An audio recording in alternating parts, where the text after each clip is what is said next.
नमस्कार दोस्तों, स्वागत है आपका मेरे YouTube चैनल धमाका जीके पर। दोस्तों आज मैं आपको करवाने जा रही हूँ रुक्मणी भौतिक विज्ञान फिजिक्स का 9वां पार्ट। दोस्तों इसमें हम 811 प्रश्न से लेकर 900 प्रश्नों को पूरा करेंगे।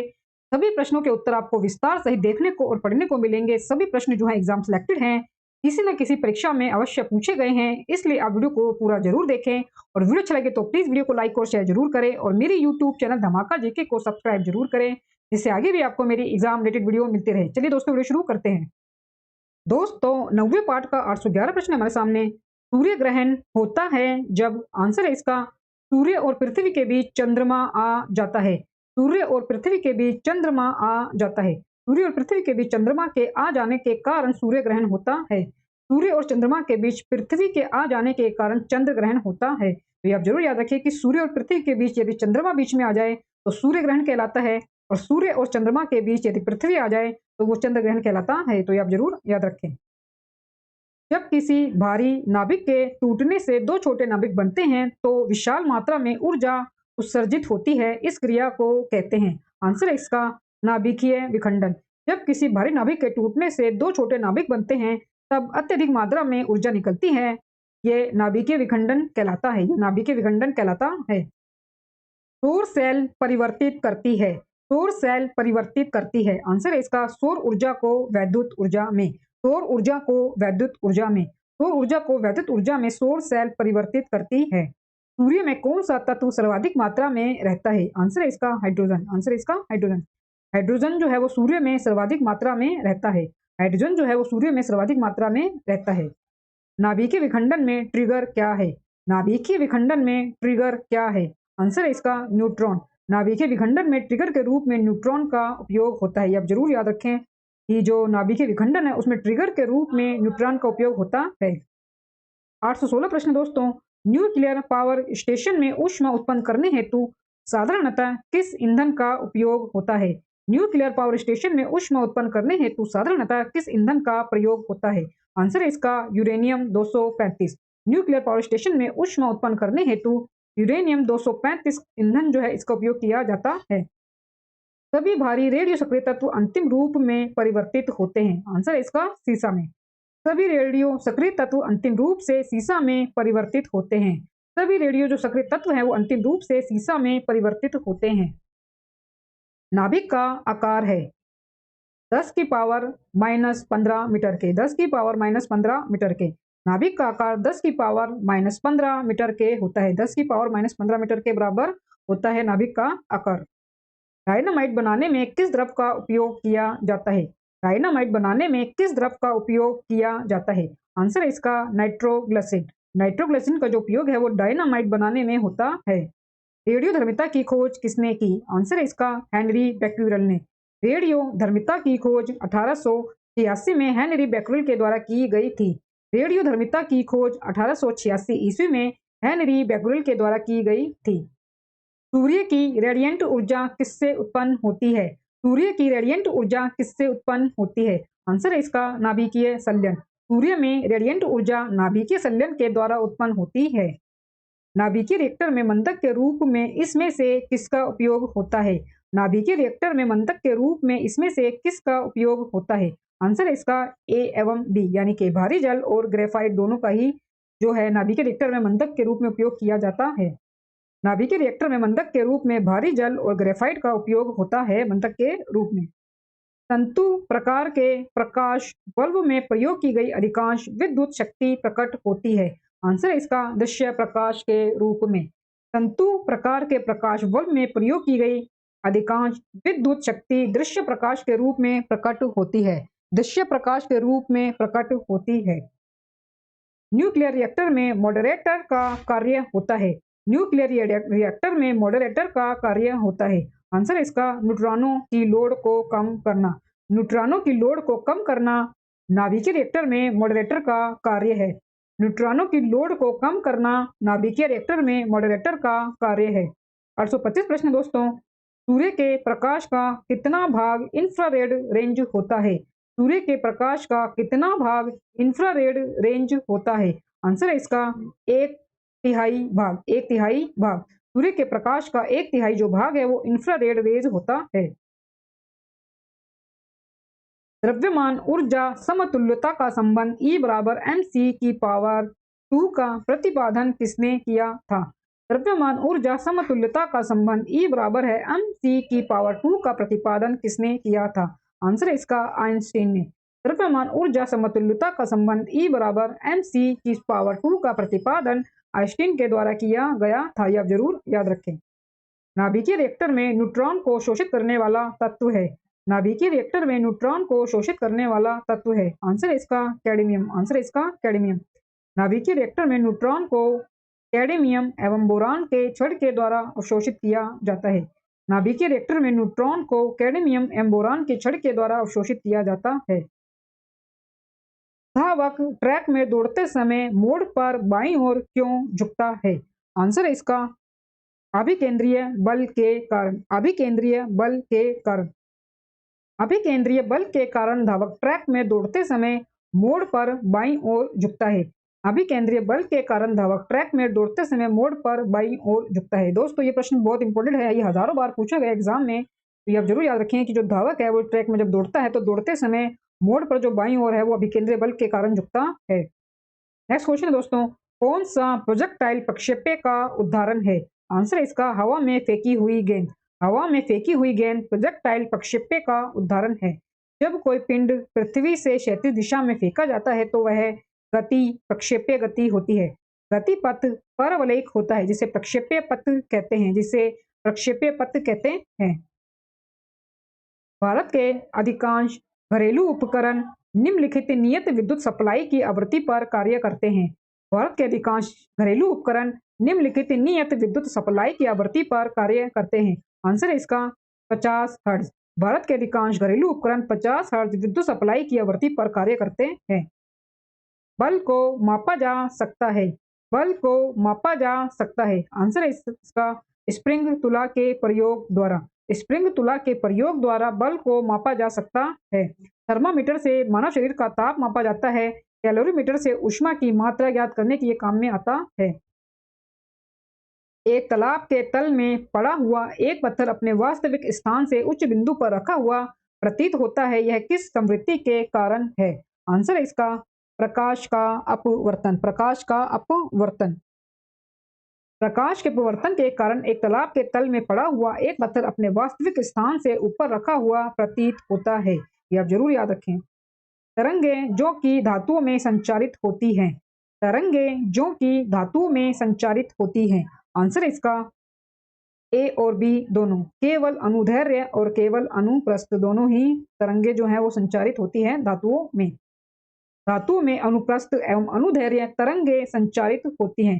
धातुओं में अनुप्रस्थ एवं अनुदैर्ध्य तरंगे जो है वो संचारित होती हैं। 50 न्यूटन के एक बल का एक्स अक्ष पर घटक 30 न्यूटन है। इसका वाई एक्स की दिशा में घटक होगा। आंसर है इसका 40 न्यूटन। 50 एन के एक बल का एक्स अक्ष पर घटक 30 न्यूटन है। इसका वाई एक्स की दिशा में जो घटक है वो 40 न्यूटन होता है।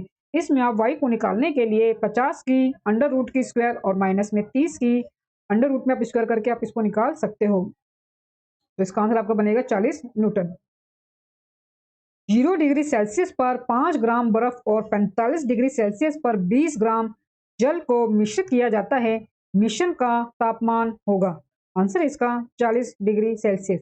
0 डिग्री सेल्सियस पर 50 ग्राम बर्फ और 45 डिग्री सेल्सियस पर 20 ग्राम जल को मिश्रित किया जाता है तो मिश्रण का जो तापमान है वो 40 डिग्री सेल्सियस होता है। तो मिश्रण का जो तापमान है वो 40 डिग्री सेल्सियस होता है। एक घर में 60 वाट के 5 लैंप और 75 वाट के 4 पंखे प्रतिदिन 6 घंटे में उपयोग में लिए जाते हैं। 30 दिन के एक महीने में उपयोग की गई कुल यूनिट है। एक घर में 60 वाट के 5 लैंप और 75 वाट के 4 पंखे प्रतिदिन 6 घंटे में उपयोग में लिए जाते हैं। 30 दिन के एक महीने में उपयोग की गई कुल यूनिट है। आंसर इसका 108 यूनिट। आंसर इसका 108 यूनिट। एक महीने में उपयोग की गई कुल यूनिट 108 इसमें बनेगी।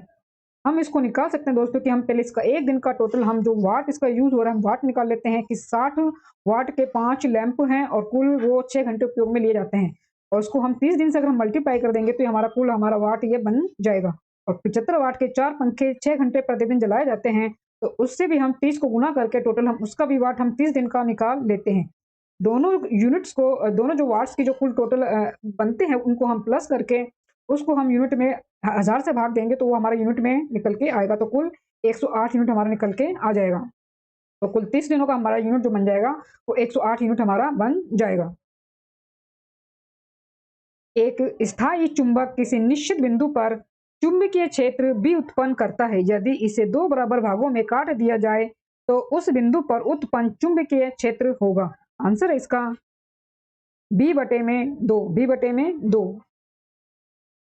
इस बिंदु पर उत्पन्न चुंबकीय क्षेत्र B बटे में 2 होगा। नेक्स्ट क्वेश्चन है दोस्तों, सूचीबद्ध फोकस दूरियों वाले 4 लेंसों का प्रयोग एक सूक्ष्मदर्शी अभिदृश्यक के रूप में करने पर विचार किया जा रहा है। जो लेंस किसी निश्चित नेत्रिका के साथ सर्वाधिक आवर्धन पैदा करेगा उसकी फोकस दूरी है। आंसर है इसका -5 मिलीमीटर, -5 मिलीमीटर। फोकस जो दूरी होगी वो 5 मिलीमीटर होगी, माइनस में 5 मिलीमीटर होगी। दिए गए ग्राफ से 4 सेकंड में चली गई दूरी क्या है? दिए गए ग्राफ से 4 सेकंड में चली गई दूरी क्या है? ग्राफ में आपको दिया जा रहा है कि जो चाल है वो आपकी 8 है इसमें आ रही है और जो समय है वो आपका 4 आ रहा है। तो इसका जो आंसर है वो आंसर इसका होगा ऑप्शन सी 16 मीटर। 4 सेकंड में चली गई जो दूरी है वो 16 मीटर होगी। इसमें आप ये गति का फार्मूला लगाएंगे तो इससे इससे आपका जो है त्वरण निकल के आएगा। त्वरण के बाद आप इसमें विस्थापन का फार्मूला लगाएंगे तो आपकी जो दूरी है वो 16 मीटर निकल के आ जाएगी। विद्युत यंत्रों में बैकलाइट का प्रयोग किया जाता है क्योंकि यह आंसर है इसका विद्युत का कुचालक है। बैकलाइट विद्युत का कुचालक है इसलिए विद्युत यंत्रों में इसका उपयोग किया जाता है। एक 5 ग्राम भार वाले पंख और एक 10 ग्राम भार वाली कील दोनों में समान गतिज ऊर्जा है। दोनों वस्तुओं के संवेग के बारे में निम्नलिखित में से कौन सा कथन सही है? दोनों वस्तुओं के बारे में निम्नलिखित में से कौन सा कथन सही है? आंसर है इसका भारी वस्तु में अधिक संवेग होगा। भारी वस्तु में संवेग जो है वो अधिक होगा। संवेग द्रव्यमान एवं वेग पर निर्भर करता है। संवेग जो है वो द्रव्यमान एवं वेग पर निर्भर करता है। जिस वस्तु का द्रव्यमान ही ज्यादा होगा यानी कि 10 ग्राम जिसका भार है तो उसमें जो संवेग है वो भी अधिक होगा। अधातु ऑक्साइड आंसर है इसका प्रकृति में अम्लीय होते हैं। अधातु ऑक्साइड प्रकृति में अम्लीय होते हैं। डैश में परिवर्तन द्वारा पंखे की चाल में परिवर्तन हेतु रेगुलेटर का प्रबंधन किया जाता है। आंसर होगा इसका धारा। धारा में परिवर्तन द्वारा पंखे की चाल में परिवर्तन हेतु रेगुलेटर का प्रबंधन किया जाता है। एनपीएन ट्रांजिस्टर में धारा डैश के बाहर प्रवाहित होती है। आंसर है इसका उत्सर्जक। एनपीएन ट्रांजिस्टर में धारा उत्सर्जक के बाहर प्रवाहित होती है। एनपीएन ट्रांजिस्टर में 2 एन टाइप के अर्धचालक के बीच एक पी टाइप अर्धचालक होता है। इसमें धारा की उत्पत्ति इलेक्ट्रॉन के प्रवाह से होती है। इसमें धारा की उत्पत्ति इलेक्ट्रॉन के प्रवाह से होती है। ट्रांजिस्टर का उपयोग radio, eliminator, charger, tape recorder, recorder player इत्यादि में होता है। इसका आविष्कार अमेरिका के वैज्ञानिक जॉन बर्डिन, विलियम शॉकले एवं वाल्टर वार्टेन ने 1948 में किया था। नेक्स्ट क्वेश्चन दोस्तों, जब दो प्रतिरोध R1 तथा R2 को समांतर क्रम में जोड़ा गया तो कुल तुल्य प्रतिरोध है। आंसर है इसका R1 into R2 plus R1 plus में R2। जब दो प्रतिरोध R1 तथा R2 को समांतर क्रम में जोड़ा गया तो कुल तुल्य प्रतिरोध जो है वो R1 इंटू R2 बटे में R1 प्लस R2 होगा। यानी कि हम दोनों का इसमें समांतर क्रम में जोड़ने के लिए हम इसमें जो है वो R1 और प्लस में R2 को हम ऐसे रख के इसको करेंगे तो इसका आंसर आपका ये निकल के आ जाएगा। समांतर में इसको ऐसे ही किया जाता है तो निकल के आपका आंसर ये आ जाएगा। वैद्युतिकी ऊर्जा का व्यावसायिक मात्रक है। वैद्युतिकी ऊर्जा का व्यावसायिक मात्रक है। आंसर है इसका किलोवाट घंटा। वैद्युतिकी ऊर्जा का व्यावसायिक मात्रक किलोवाट घंटा है। निम्नलिखित में से कौन सा संकेत नया धार तल का सही संकेत है? निम्न में से कौन सा संकेत नया धार तल का सही संकेत है? आंसर इसका ऑप्शन सी, संकेत नया धार तल का सही संकेत है। अग्निशामक शुष्क पाउडर में होता है। अग्निशामक शुष्क पाउडर में होता है। आंसर इसका बालू और सोडियम बाइकार्बोनेट। अग्निशामक शुष्क पाउडर में बालू और सोडियम बाइकार्बोनेट होता है। कांच प्रबलित प्लास्टिक बनाने के लिए किस प्रकार के कांच का प्रयोग किया जाता है? कांच प्रबलित प्लास्टिक बनाने के लिए किस प्रकार के कांच का प्रयोग किया जाता है? आंसर है इसका रेशा कांच का। रेशा कांच का प्रयोग कांच प्रबलित प्लास्टिक बनाने में होता है, ये आप जरूर याद रखें। नाभिकीय विखंडन के दौरान श्रृंखला अभिक्रिया को नियंत्रित करने के लिए न्यूट्रॉनों का अवशोषण करने के लिए प्रयुक्त दो तत्व हैं। आंसर है इसका बोरॉन और कैडमियम। बोरॉन और कैडमियम का छड़ नाभिकीय विखंडन के दौरान श्रृंखला अभिक्रिया को नियंत्रित करने के लिए न्यूट्रॉनों का अवशोषण करने में प्रयुक्त होता है।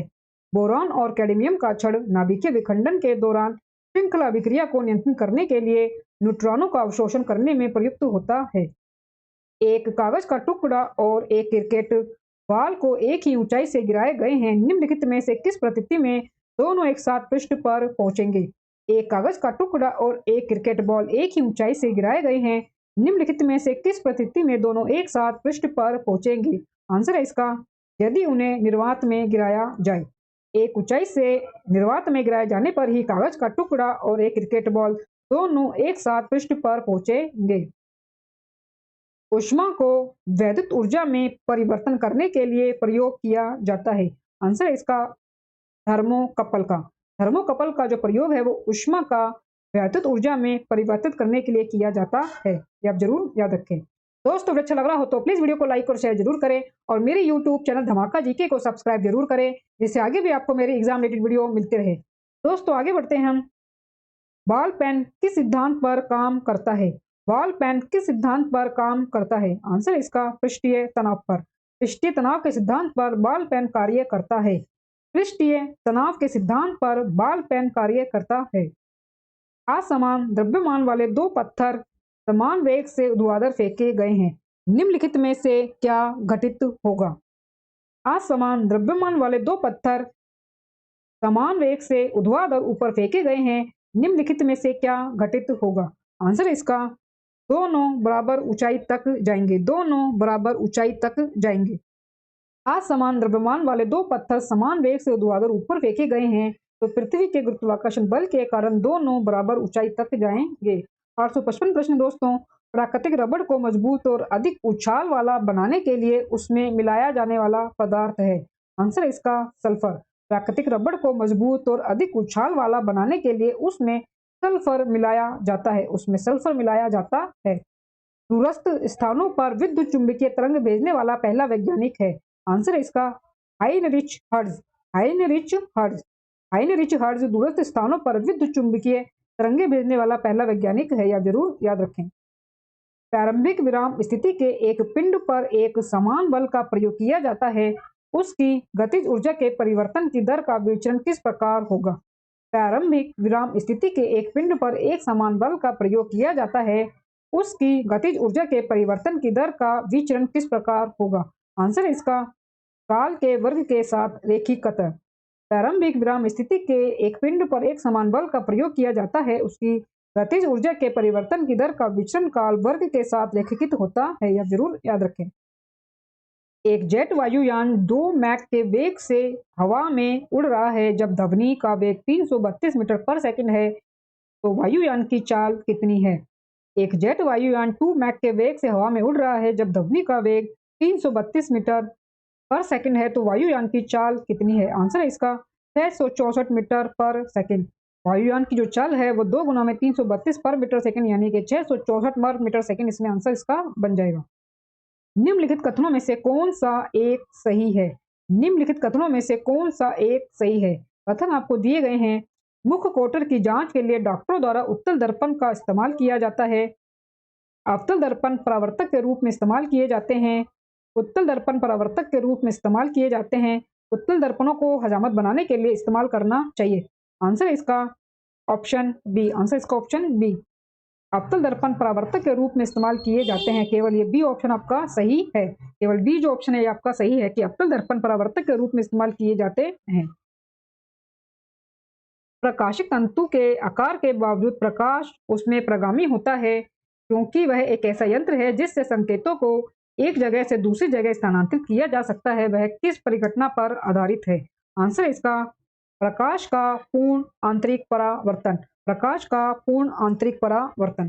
प्रकाशिक तंतु के आकार के बावजूद प्रकाश उसमें प्रगामी होता है, क्योंकि वह एक ऐसा यंत्र है जिससे संकेतों को एक जगह से दूसरी जगह स्थानांतरित किया जा सकता है। यह प्रकाश का पूर्ण आंतरिक परावर्तन की परिघटना पर आधारित होता है। नेक्स्ट क्वेश्चन दोस्तों, एक व्यक्ति पूर्णतः चिकने बर्फ के क्षैतिज समतल के मध्य में विराम स्थिति में है। न्यूटन के किस किन नियमों का उपयोग करके वह अपने आप को तट तक ला सकता है? आंसर है इसका तीसरा गति नियम। न्यूटन का तीसरा गति नियम का उपयोग से व्यक्ति जो है वो तट पर आ सकता है। यह जरूर याद रखें। चमगादड़ रात में अवरोधों की दूरियां, दिशाएं, स्वभाव एवं अपाप का पता लगा लेते हैं। यह किन तरंगों के परावर्तन के कारण संभव है? यह किन तरंगों के परावर्तन के कारण संभव है? आंसर है इसका चमगादड़ों में उत्सर्जित पराश्रव्य तरंगे। चमगादड़ों में उत्सर्जित पराश्रव्य तरंगे। चमगादड़ से उत्सर्जित पराश्रव्य तरंगे रात में अवरोधों की दूरियां, दिशाएं, स्वभाव एवं अपाप का पता लगा लेते हैं। यह जरूर याद रखें। विद्युत फ्यूज में इस्तेमाल किया जाने वाला पदार्थ टिन और सीसा का एक मिश्र धातु होता है। इस मिश्र धातु में आंसर है इसका उच्च विशिष्ट प्रतिरोध एवं निम्न गलनांक होना चाहिए। विद्युत फ्यूज में इस्तेमाल किया जाने वाला पदार्थ टिन और सीसा का बना मिश्र धातु है। इसमें उच्च विशिष्ट प्रतिरोध और निम्न गलनांक जो है वो होना चाहिए। इसमें उच्च विशिष्ट प्रतिरोध एवं निम्न गलनांक होना चाहिए। मान लीजिए कि आप 1 मीटर की दूरी पर एक समतल दर्पण के सामने खड़े हैं। उस दर्पण का न्यूनतम ऊर्ध्वाधर माप कितना होना चाहिए ताकि आप उसमें अपना पूरा प्रतिबिंब देख सके? आंसर इसका आपकी ऊंचाई का आधा। दर्पण में वस्तु का पूरा प्रतिबिंब देखने के लिए वस्तु के लंबाई का जो है दर्पण आधा होना चाहिए। वस्तु की लंबाई का जो दर्पण है वो आधा होना चाहिए, यानी कि जो दर्पण की लंबाई है वो वस्तु की लंबाई की आधी होगी, तभी उसमें वस्तु का जो है पूरा प्रतिबिंब आप देख सकते हैं। प्रकाश वायु की अपेक्षा कांच में मंद गति से चलता है क्योंकि? आंसर इसका वायु का अपवर्तनांक कांच के अपवर्तनांक से कम होता है। वायु का अपवर्तनांक कांच के अपवर्तनांक से कम होता है। इसी कारण प्रकाश वायु की अपेक्षा कांच में मंद गति से चलता है। इसी कारण प्रकाश वायु की अपेक्षा कांच में मंद गति से चलता है। एक समान चुंबकीय क्षेत्र में बल रेखाएं, आंसर इसका प्रतिच्छेद नहीं करनी चाहिए। प्रतिच्छेद नहीं करनी चाहिए। एक समान चुंबकीय क्षेत्र में बल रेखाएं कभी प्रतिच्छेद यानी कि इंटरसेक्ट एक दूसरे को नहीं काटती हैं। चुंबकीय क्षेत्र की बल रेखाएं वे काल्पनिक रेखाएं हैं जो उस स्थान में चुंबकीय क्षेत्र की दिशा का अविरत प्रदर्शन करती हैं। चुंबकीय बल रेखा के किसी भी बिंदु पर खींची गई स्पर्श रेखा उस बिंदु पर चुंबकीय क्षेत्र की दिशा को प्रदर्शित करती है। चुंबकीय बल रेखा सदैव चुंबक के उत्तरी ध्रुव से निकलती है तथा वक्र बनाती हुई दक्षिण ध्रुव में प्रवेश करती हैं और चुंबक के अंदर से होते हुए पुनः उत्तरी ध्रुव पर वापस आ जाती है। चुंबकीय बल रेखाएं बंद वक्र के रूप में होती है। चुंबकीय बल रेखाएं बंद वक्र के रूप में होती है। यदि किसी प्ररूपी पदार्थ का वैद्युत प्रतिरोध हिस्सा सहसा गिरकर शून्य हो जाता है तो उस पदार्थ को कहते हैं। यदि किसी प्ररूपी पदार्थ का वैद्युत प्रतिरोध सहसा गिरकर शून्य हो जाता है तो उस पदार्थ को कहते हैं। आंसर इसका अतिचालक। यदि किसी प्ररूपी पदार्थ का विद्युत प्रतिरोध सहसा गिरकर शून्य हो जाता है तो उस पदार्थ को अतिचालक कहते हैं। यह आप जरूर याद रखें। यदि किसी धातु का ताप कम कर दिया जाए तो उसमें विद्युत चालन बढ़ जाता है, अर्थात उसका विद्युत प्रतिरोध कम हो जाता है। कुछ धातु का प्रतिरोध परम शून्य ताप के निकट पहुंचने पर लगभग शून्य हो जाता है और तब वे अतिचालक कहलाते हैं। यह जरूर याद रखें। एक गोलाकार वायु बुलबुला किसी कांच के टुकड़े में अंतर स्थापित है। उस बुलबुले से गुजरती हुई प्रकाश की किरण के लिए वह बुलबुला किसकी तरह व्यवहार करता है? आंसर है इसका अपसारी लेंस। एक गोलाकार वायु बुलबुला किसी कांच के टुकड़े में अंतर स्थापित है। उस बुलबुले से गुजरती हुई प्रकाश की किरण के लिए वह बुलबुला अपसारी लेंस डाइवर्जिंग लेंस की तरह व्यवहार करता है। अपसारी लेंस डाइवर्जिंग लेंस की तरह व्यवहार करता है। तारे आकाश में वास्तव में जितनी ऊंचाई पर होते हैं वे उससे अधिक ऊंचाई पर प्रतीत होते हैं। इसकी व्याख्या किसके द्वारा की जा सकती है? आंसर इसका वायुमंडलीय अपवर्तन। वायुमंडलीय अपवर्तन के कारण तारे आकाश में वास्तव में जितनी ऊंचाई पर होते हैं वे उससे अधिक ऊंचाई पर प्रतीत होते हैं। वायुमंडलीय अपवर्तन के कारण तारे आकाश में वास्तव में जितनी ऊंचाई पर होते हैं वे उससे अधिक ऊंचाई पर प्रतीत होते हैं। यह जरूर याद रखें। एक केशिका में कोई द्रव एक निश्चित धैर्य तक उठता है। केशिका 45 के कोण पर अभिनत की जाती है। द्रव स्तंभ का धैर्य, आंसर इसका बढ़ेगा। एक केशिका में कोई द्रव एक निश्चित धैर्य तक उठता है।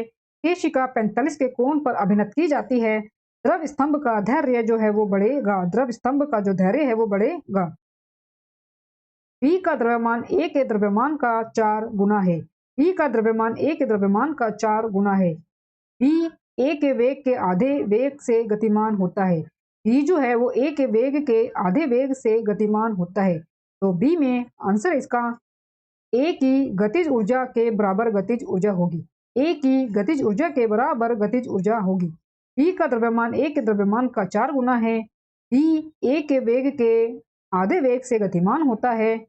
तो B में A की गतिज ऊर्जा के बराबर गतिज ऊर्जा होगी। तो जो B है उसमें A के गतिज ऊर्जा के ही बराबर गतिज ऊर्जा होगी। चुंबक चुंबकीय पदार्थों जैसे कि लोहा, निकेल, कोबाल्ट आदि को आकर्षित करते हैं। वे प्रतिकर्षित भी कर सकते हैं। आंसर है इसका प्रतिचुंबकीय पदार्थों को। चुंबक चुंबकीय पदार्थों जैसे कि लोहा, निकेल, कोबाल्ट आदि को आकर्षित करते हैं। वे प्रतिचुंबकीय पदार्थों को प्रतिकर्षित भी कर सकते हैं।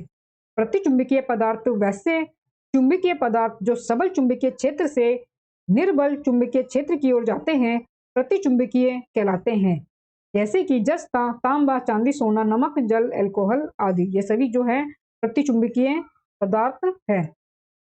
एक मकान में 2 बल्ब लगे हैं, उनमें से एक दूसरे से अधिक द्युतिमान है। इस संदर्भ में निम्नलिखित में से कौन सा कथन सही है?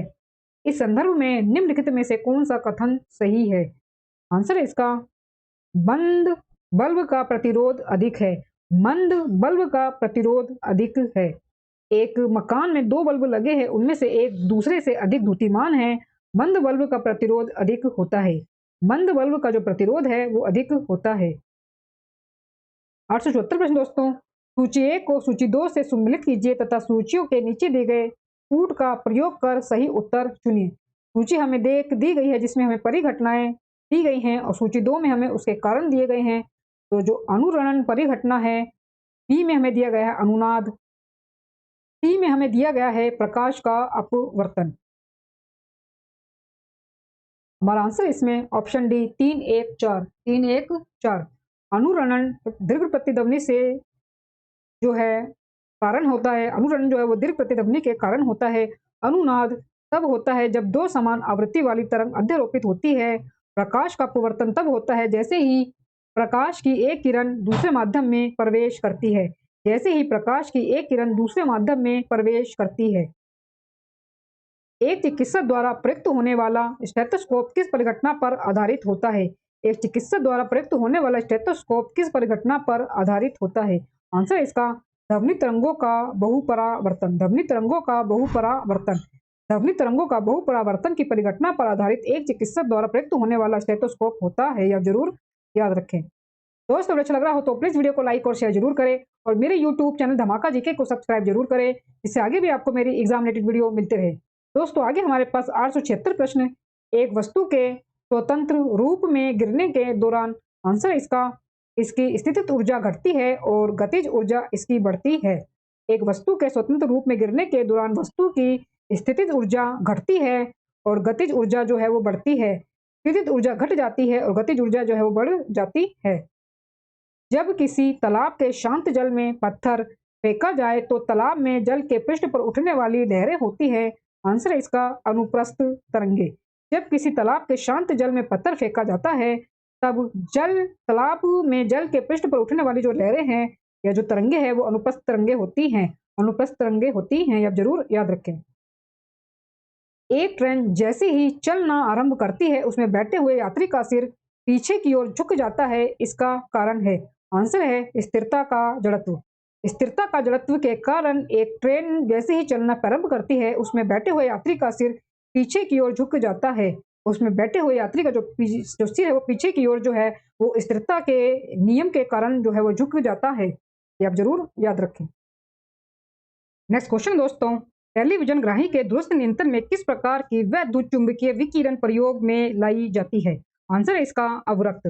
टेलीविजन ग्राही के दूरस्थ नियंत्रण में अवरक्त यानी कि इंफ्रारेड वैद्युत चुंबकीय विकिरण प्रयोग में लाई जाती है। यह आप जरूर याद रखें। सौर विकिरण निम्नलिखित में से किस परास में दिखता है? सौर विकिरण निम्नलिखित में से किस परास में दिखता है? आंसर इसका 400 से 780 परास में दिखता है। सौर विकिरण 400 से 780 परास में दिखता है। निम्नलिखित में से कौन सा सुमेलित नहीं है? आंसर है इसका प्रकाश वर्ष। समय मापन की इकाई जो है ये सुमेलित सही नहीं है। प्रकाश वर्ष जो है वो दूरी की इकाई है। निम्नलिखित में से किस एक को हास्य गैस या हास गैस भी कहा जाता है? आंसर है इसका nitrous oxide. Nitrous oxide N2O को हास्य गैस या लॉफिंग गैस भी कहा जाता है और इसका उपयोग निश्चित तक बेहोशी में किया जाता है। ये आप जरूर याद रखें। न्यूक्लियर विपदा के मामले में न्यूक्लियर रिएक्टर के शीतलन के लिए निम्नलिखित विकल्पों में से किसे अपनाया जा सकता है? आंसर इसका दोस्तों इसका जो आंसर है इसमें राइट नहीं दिया गया है। इसका आंसर ऑप्शन ए होगा, यानी कि तीनों ही जो विकल्प है ये हम न्यूक्लियर विपदा के मामले में हम अपना सकते हैं। इसमें रिएक्टरों में पानी पंप करना, बोरिक एसिड का प्रयोग, ईंधन डंडों को निकालना तथा उन्हें शीतल कुंड में रखना, सभी जो विकल्प हैं ये सही है। इन्हें सभी को हम अपना सकते हैं। तो इसका जो आंसर है इसमें जो सही नहीं दिया गया है, ऑप्शन डी जो सही नहीं है, ऑप्शन ए इसका राइट आंसर होगा। आगे प्रश्न हमारे पास, किसी उत्तल लेंस का फोकस अंतर, आंसर है इसका लाल रंग की अपेक्षा नीले रंग के लिए कम होता है। किसी उत्तल लेंस का फोकस लाल रंग की अपेक्षा नीले रंग के लिए कम होता है। जब एक गेंद फर्श पर गिरती है तो उछलित होती है, वह क्यों उछलित होती है?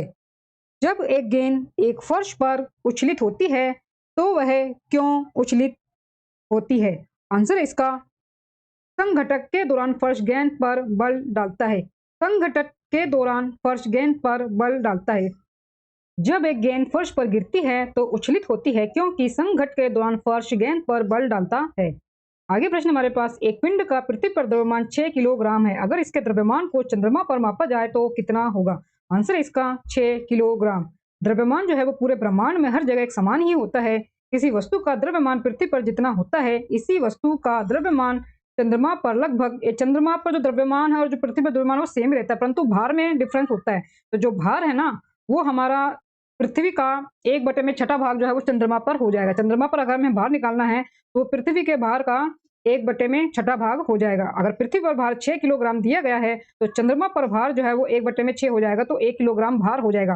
परंतु जो द्रव्यमान है वस्तु का, किसी भी पिंड का, वो चंद्रमा पर और पृथ्वी पर एक समान ही रहेगा। तो वो द्रव्यमान जो है वो नहीं बदलेगा। द्रव्यमान जो है इसका आंसर हो जाएगा 6 किलोग्राम ही रहेगा। ट्रांसफार्मर एक प्रकार का उपकरण है जो, आंसर है इसका केवल 2 और 3 वोल्टता को बढ़ा सकता है और वोल्टता को घटा सकता है। ट्रांसफार्मर एक उपकरण है जो वोल्टता को घटाता है और बढ़ाता है, आप जरूर याद रखें। स्वच्छ जल में विद्युत धारा पारित करने के लिए निम्नलिखित में से कौन सा एक जल में डाला जाएगा? स्वच्छ जल में विद्युत की धारा पारित करने के लिए निम्नलिखित में से कौन सा एक जल में डाला जाएगा? आंसर है इसका नींबू का रस। स्वच्छ जल में विद्युत धारा को पारित करने के लिए नींबू का रस जो है वो जल में डाला जाएगा। सीमेंट के निर्माण में जिप्सम को क्लिंकर में क्यों मिलाया जाता है? सीमेंट के निर्माण में जिप्सम को क्लिंकर में क्यों मिलाया जाता है? आंसर है इसका सीमेंट के जमने की दर कम करने के लिए। सीमेंट में निर्माण में जिप्सम क्लिंकर में सीमेंट के जमने की दर को कम करने के लिए मिलाया जाता है, आप जरूर याद रखें। फोटोग्राफी में सोडियम थायोसल्फेट विलयन का प्रयोग क्यों किया जाता है? फोटोग्राफी में सोडियम थायोसल्फेट विलयन का प्रयोग क्यों किया जाता है? इसका आंसर है ऑप्शन सी। फोटोग्राफी में सोडियम थायोसल्फेट विलयन का प्रयोग अपघटित सिल्वर ब्रोमाइड को विलय सिल्वर थायोसल्फेट संकुलन के रूप में निकालने के लिए किया जाता है। फोटोग्राफी में सोडियम थायोसल्फेट विलयन का प्रयोग अनअपघटित सिल्वर ब्रोमाइड को विलय सिल्वर थायोसल्फेट संकुलन के रूप में निकालने के लिए किया जाता है। कैथोडी रक्षण के रूप में ज्ञात प्रक्रिया द्वारा उत्सर्ग एनोड जहाजों और भूमिगत पाइपलाइन के लोहों को जंग से बचाता है। निम्नलिखित धातु में से कौन सी एक उत्सर्ग एनोड के लिए प्रयुक्त नहीं की जा सकती है? आंसर है इसका टिन। टिन को एनोड के रूप में प्रयुक्त नहीं किया जा सकता है। टिन को एनोड के रूप में प्रयुक्त नहीं किया जा सकता है। यह देखा गया है कि अंतरिक्ष उड़ान के दौरान अंतरिक्ष यात्री के मूत्र से भारी मात्रा में कैल्शियम निकल जाता है। इसका क्या कारण है? आंसर है इसका सूक्ष्म गुरुत्व यानी कि माइक्रो ग्रेविटी। सूक्ष्म गुरुत्व माइक्रो ग्रेविटी के कारण अंतरिक्ष उड़ान के दौरान अंतरिक्ष यात्री के मूत्र से भारी मात्रा में कैल्शियम निकल जाता है। निम्न में से कौन सा भारी पिंड सायंकाल रात्रि में आकाश में सबसे अधिक चमकता है? आंसर है इसका शुक्र। शुक्र जो है वो सायंकाल रात्रि में आकाश में सबसे अधिक चमकता है। समुद्रीय शीतल पवन बहती है। समुद्रीय शीतल पवन बहती है। आंसर है इसका रात्रि में समुद्र से भूमि की ओर। समुद्रीय शीतल पवन रात्रि में समुद्र से भूमि की ओर बढ़ती है। यदि एक पेंडुलम से दोलन करने वाली घड़ी को पृथ्वी से चंद्रमा पर ले जाया जाए तो घड़ी होगी। आंसर इसका सुस्त। यदि एक पेंडुलम से दोलन करने वाली घड़ी को पृथ्वी से चंद्रमा पर ले जाया जाए, जो घड़ी है वो सुस्त होगी। घड़ी जो है वो सुस्त हो जाएगी। जब प्रकाश की तरंगे वायु से कांच में गुजरती है तब कौन से परिवर्तन प्रभावित होंगे? जब प्रकाश की तरंगे वायु से कांच में गुजरती है तो अब कौन से परिवर्तन प्रभावित होंगे? आंसर इसका केवल तरंग दैर्घ्य तथा वेग। जब प्रकाश की तरंगे वायु से कांच में गुजरती है तब केवल तरंग दैर्घ्य तथा वेग प्रभावित होता है। तब केवल तरंग दैर्घ्य तथा वेग प्रभावित होता है। आप जरूर याद रखें। नेक्स्ट क्वेश्चन है दोस्तों, एक पिंड कुल दूरी का आधा भाग वेग v1 से यात्रा करता है तथा शेष आधा भाग वेग v2 से यात्रा करता है, तब उस पिंड का औसत वेग होगा। आंसर है इसका ऑप्शन डी। पिंड का औसत वेग बराबर होगा 2 गुना में v1 v2 बटे में u v1 प्लस में v2। एक्स किरणों का उपयोग क्रिस्टल संरचना के अध्ययन के लिए किया जाता है क्योंकि? आंसर इसका ऑप्शन बी। एक्स किरणों की तरंग दैर्घ्य तथा क्रिस्टल के अंतर परमाणु की दूरी की परिमाण की कोटि समान होती है। एक्स किरणों की तरंग दैर्घ्य तथा क्रिस्टल के अंतर परमाणु की दूरी की परिमाण की कोटि समान होती है, इसलिए एक्स किरणों का उपयोग क्रिस्टल संरचना के अध्ययन के लिए किया जाता है। एक्स किरणों की तरंग दैर्घ्य तथा क्रिस्टल के अंतर परमाणु की दूरी की परिमाण की कोटि समान होती है, इसलिए एक्स किरणों का उपयोग क्रिस्टल संरचना के अध्ययन के लिए किया जाता है। वर्षा की बूंद का आकार गोलाकार किस कारण से हो जाता है? वर्षा की बूंद का आकार गोलाकार किस कारण से हो जाता है? आंसर इसका पृष्ठ तनाव। पृष्ठ तनाव के कारण वर्षा की बूंद का आकार गोलाकार होता है। किसी द्रव का पृष्ठ तनाव वह बल है जो द्रव के पृष्ठ पर खींची गई काल्पनिक रेखा की इकाई लंबाई पर रेखा के लंबवत कार्य करता है। पृष्ठ तनाव कहलाता है। इसका ऐसा ही मात्रक न्यूटन मीटर होता है। पदार्थ का वह गुण जिसके कारण किसी वस्तु पर लगने वाला भारी बल को हटा लेने पर वस्तु अपना रूप या आकार प्राप्त कर लेता है, प्रत्यास्थता कहलाता है। तरल का वह गुण जिसके कारण तरल के विभिन्न परतों के बीच अपेक्षित गति का विरोध होता है, क्षयणता कहलाता है। तरल का वह गुण जिसके कारण तरल के विभिन्न परतों के बीच अपेक्षित गति का विरोध होता है, क्षयणता कहलाता है। वायु का वेग संबंधित है। वायु का वेग संबंधित है। आंसर इसका दाब प्रवणता से। दाब प्रवणता से वायु का वेग संबंधित है। आप जरूर याद रखें। दोस्तों ये हमारा अंतिम प्रश्न है पार्ट नंबर 9 का। प्रकाश वोल्टेज सेल के प्रयोग से सौर ऊर्जा का रूपांतरण करने से निम्नलिखित में से किसका उत्पादन होता है? प्रकाश वोल्टेज सेल के प्रयोग से सौर ऊर्जा का रूपांतरण करने से निम्नलिखित में से किसका उत्पादन होता है? आंसर इसका विद्युत ऊर्जा का। आंसर इसका विद्युत ऊर्जा का। प्रकाश वोल्टेज सेल के प्रयोग से सौर ऊर्जा का रूपांतरण करने से विद्युत ऊर्जा का उत्पादन किया जाता है। विद्युत ऊर्जा का उत्पादन होता है। दोस्तों इसी अंतिम प्रश्न के साथ हमारा रुक्मणी भौतिक विज्ञान फिजिक्स का 9वां पार्ट पूरा होता है। दोस्तों वीडियो अच्छा लगा हो और दिया गया कंटेंट पसंद आया हो तो प्लीज वीडियो को लाइक और शेयर जरूर करें और मेरे यूट्यूब चैनल धमाका जीके को सब्सक्राइब जरूर करें, जिससे आगे भी आपको मेरी एग्जाम रिलेटेड वीडियो मिलती रहे। दोस्तों मिलते हैं नेक्स्ट वीडियो में टॉपिक के साथ। तब तक के लिए धन्यवाद।